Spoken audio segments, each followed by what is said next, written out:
back it.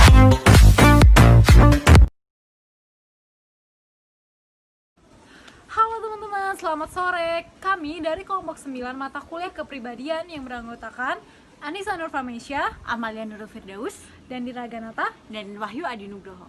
Jadi sore ini kita mau ngapain nih, Fir? Sore ini kami akan melakukan social project dengan melakukan interview kepada para pedagang dan UMKM mengenai kondisi COVID-19. Di sana kami akan sharing, memberikan motivasi, edukasi, ide-ide pengembangan bisnis kepada UMKM dan para pedagang di tengah COVID-19. Bener banget teman-teman. Jadi kami selaku mahasiswa ingin menyalurkan ilmu yang kita dapat selama perkuliahan untuk para UMKM dan pedagang kecil. Diharapkan dengan adanya social project ini dapat bermanfaat bagi para UMKM dan pedagang kecil dalam menghadapi COVID-19 teman-teman. Yuk langsung aja, yuk! Kami berkunjung ke lapak Bapak Rohmat. Bapak Rohmat merupakan penjual mangga potong yang berlokasi di depan Starbucks Jalan Kaliurang. Bapak Rohmat berbagi cerita bahwa COVID-19 membuat penjualan menurun secara drastis. COVID-19 juga membuat pasokan mangga sulit didapat. Bapak Rohmat berjualan masih dengan sistem sangat konvensional dan kurang memperhatikan protokol kesehatan sehingga kehigienisan produk masih dipertanyakan. Kami memberikan banyak saran bagaimana cara menarik pelanggan seperti memperketat protokol kesehatan sehingga pelanggan yakin tentang kehigienisan produk Bapak Rohmat. Selain itu kami juga memberikan saran agar Bapak Rohmat tidak hanya berjualan pada satu tempat, tetapi berkeliling ke tempat lain untuk menarik pelanggan. Selain itu Bapak Rohmat juga dapat menitipkan dagangan mangga potong ke warung atau tempat makan lainnya agar penjualan dapat bertambah. Kami banyak berbincang mengenai pengembangan bisnis Bapak Rohmat. Selanjutnya, kami mendatangi pedagang leker yang berjualan di daerah Kocoran. Beliau bernama Pak Minto. Pak Minto sudah berjualan leker kurang lebih selama 6 tahun. Beliau bercerita adanya pandemi COVID-19 sangat berpengaruh pada penjualannya. Penjualannya mengalami penurunan, bahkan Pak Minto sempat tidak berjualan selama beberapa bulan.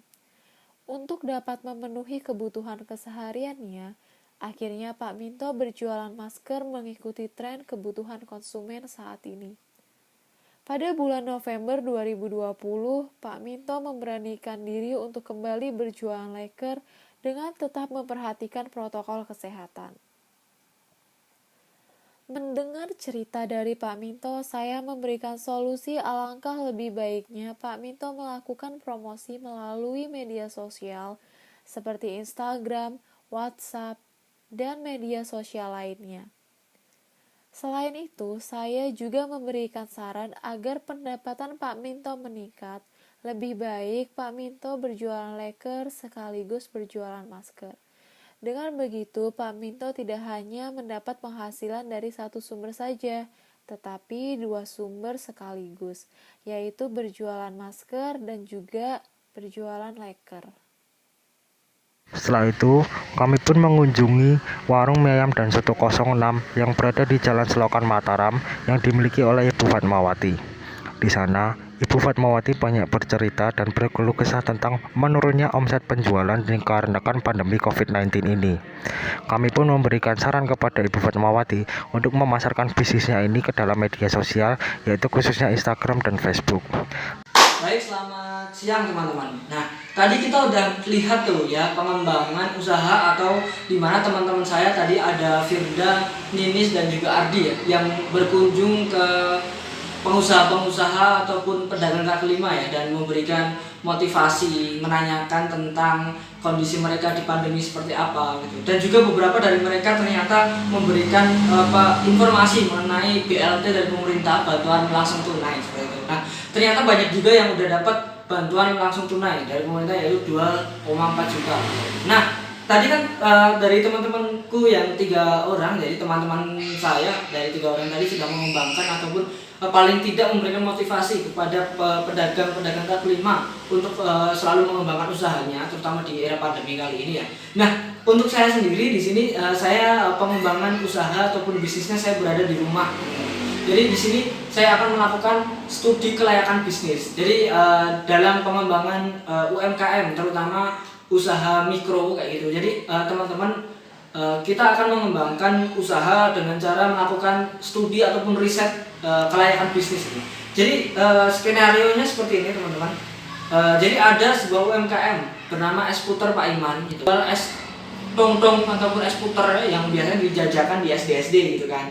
Mesti teman-teman sudah bernostalgia ketika teman-teman SD seperti apa gitu kan, jajan es krim ataupun es tong-tong tersebut gitu kan. Nah, di sini kita bersama Pak Iman gitu kan, itu berlokasi di Sukoharjo teman-teman, dan kita akan membantu beliau dalam pengembangan bisnisnya karena beliau sudah selama 20 tahun bergelut di dunia es puter, akan tapi cuma berkeliling terus. Nah, kita di sini akan berusaha untuk mengembangkannya gitu. Nah, pengembangannya seperti apa teman-teman?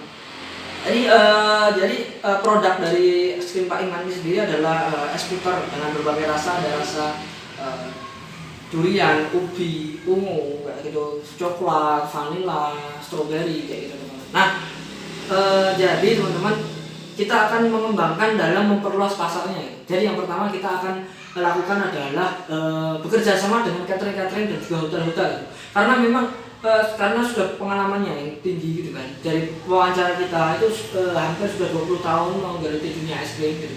Nah, kita akan mencoba memasukkan produknya ke beberapa catering untuk bekerja sama. Dan yang kedua kita akan memasukkannya juga gitu ke dalam supermarket ataupun frozen food. Kita akan membuatkan prototipe produk untuk pengemasan dan lain-lain. Nah, kayak gitu. Jadi kita akan, tapi sebelum kita melaksanakan hal tersebut atau memberikan ide-ide kita kepada es puter Pak Iman, kita harus melakukan studi kelayakan bisnis teman-teman. Kayak gitu. Nah, seperti apa studi kelayakan bisnis? Nah, ini gambarnya seperti ini teman-teman.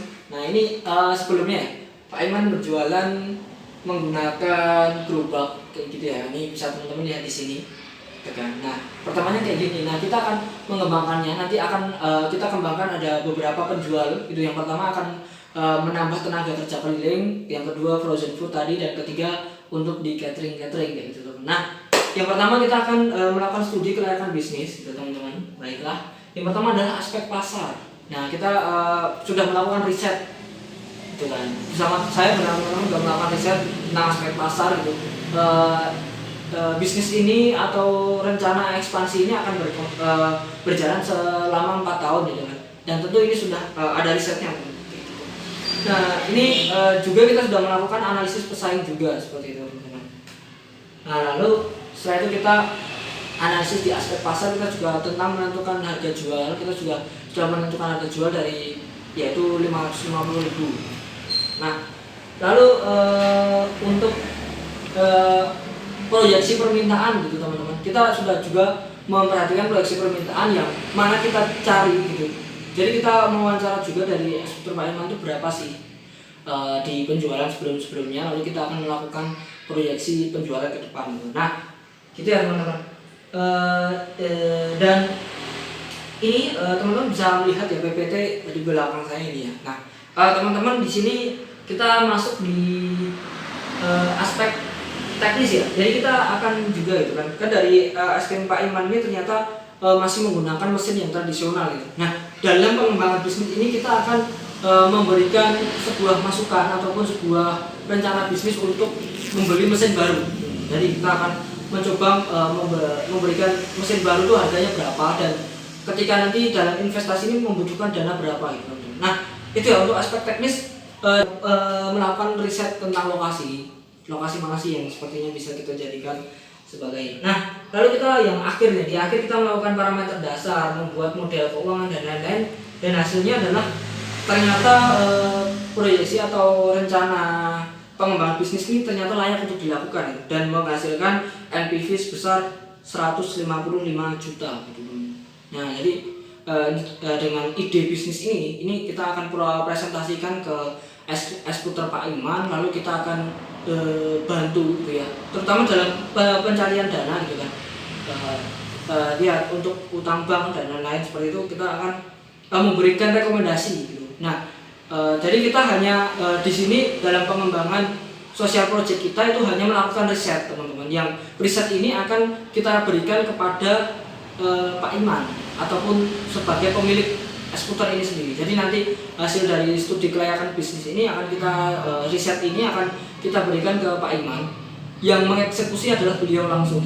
Nah, akan tetapi ketika istilahnya kita akan menjadi mentor bisnis dari es krim Puter Pak Iman kali ini. Nah, seperti itu teman-teman, dari yang pertama ya. Jadi kita sudah social project kita adalah tentang membuat riset yang akan kita berikan ke es krim Puter Pak Iman. Nah, yang kedua kita juga mengembangkan sebuah UMKM, yaitu ada sebuah UMKM bernama Off Goods. Jadi Off Goods itu sendiri jadi UMKM teman kita sendiri ya. Jadi mahasiswa DIB itu ada salah satu dari kita mempunyai usaha Off Goods, yaitu jual beli brand ori. Jadi brand ori seperti Champion dan lain-lain itu diperjualkan di situ. Nah, dia udah punya Instagram. Nah, kita akan membantu beliau dalam pembuatan e-commerce website, dan hasilnya adalah seperti itu.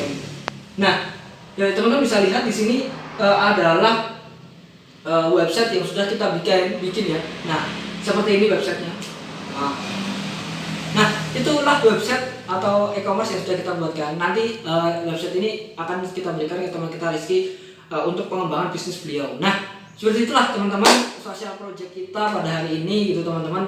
Kalau misalnya saya bisa menyimpulkan itu, yang pertama tadi 3 teman saya ya, sudah mengunjungi pedagang-pedagang keliling, memberikan motivasi, memberikan pengetahuan tentang bantuan langsung tunai seperti itu. Lalu saya sendiri sudah melakukan riset untuk proyek sosial ini. Saya melakukan riset yang akan saya berikan ke es krim Puter Pak Iman, hasil riset saya. Lalu yang hasil riset dari kelompok saya, mohon maaf. Nah, lalu yang ketiga yang saya lakukan adalah membuat website e-commerce untuk bisnis teman saya, yaitu Mas Rizky. Nah, kayak gitu ya. Jadi sudah ada 3 social project yang kita lakukan. Semoga social project kali ini walaupun ya begitu berat ya di era pandemi, di sela kesibukan kita riset-riset, kita membuat website, kita memberikan motivasi kepada para pengusaha gitu, dan semoga usaha ini bisa mengembangkan perekonomian di Indonesia. Amin. Nah, sekian dari social project kita kali ini. Sekian yang bisa saya sampaikan. Wabillahi taufiq wal hidayah. Wassalamualaikum warahmatullahi wabarakatuh.